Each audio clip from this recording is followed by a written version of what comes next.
అందరికీ ఉద్యమాభినందనలు.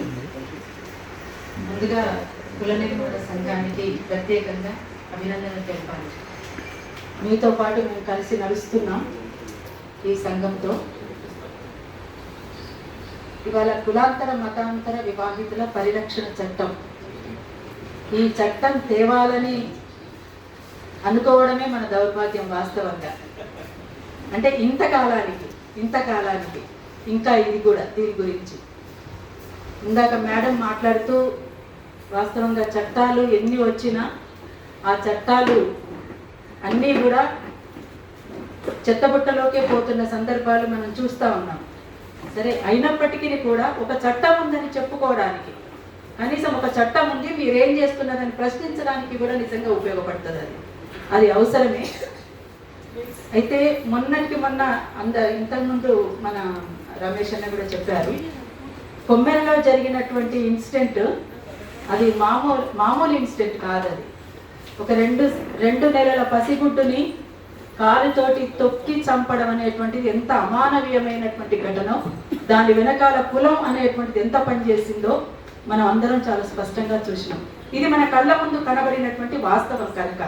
కానీ ఇంకా బయటికి రానటువంటి, వెలుగులోకి రానటువంటి విషయాలు చాలా చోట్ల చాలా సందర్భాల్లోనూ కూడా జరుగుతున్నటువంటిది కూడా ఉన్నాయనేటువంటిది కొంతమంది నుంచి వస్తున్నటువంటి సమాచారం. అయితే దీనికి అంతటికీ మనం అందరం కలిసి కృషి చేస్తూ ముందుకు సాగటమే.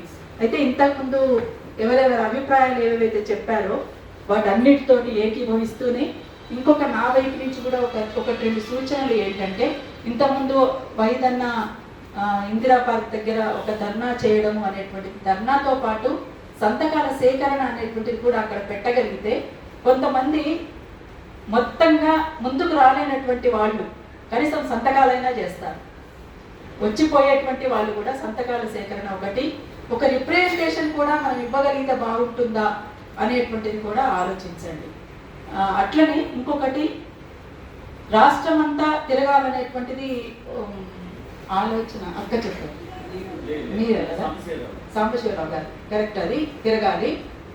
వాస్తవానికి ఇది ఒక బలమైనటువంటి సాంస్కృతికోద్యమాన్ని నిర్మించాల్సింది సాంస్కృతిక సంఘాలు దీన్ని. కానీ దౌర్భాగ్యం ఏంటంటే, బాధాకరం ఏంటంటే, సాంస్కృతిక సంఘాలన్నీ ఐక్యం కాకపోవడము, ఆ ఐక్యతా దిశగా ఆలోచన రాకపోవడము వల్ల కూడా ఇటువంటివి ఇంకా ఈ రకంగా జరుగుతున్నటువంటి పరిణామాల్ని మనం దృష్టిలోకి తీసుకోవాలి. అయితే మన భావజాలం కలిగినటువంటి కొన్ని కాలేజీలు ఉన్నాయి రాష్ట్ర వ్యాప్తంగా. అటువంటి కాలేజీల్లోనైనా సెమినార్ల రూపంలో మనం పెట్టుకుంటూ కూడా పోవచ్చు. అది సరే, ఒక యాత్రలాగా మొన్న ప్రకృతి పర్యావరణ యాత్రలాగా కాకపోయినా అట్లా చేయాలి అంటే అందరూ కూడా వివిధ రంగాలలోనో లేకపోతే ఉద్యోగ రీత్యాలనో అట్లా సాధ్యం కాకపోవచ్చు. కానీ నెలకొకటైనా మీరు అన్నారు కదా, నెలకొకటి పెట్టడం అయితే అది సాధ్యమవుతుంది.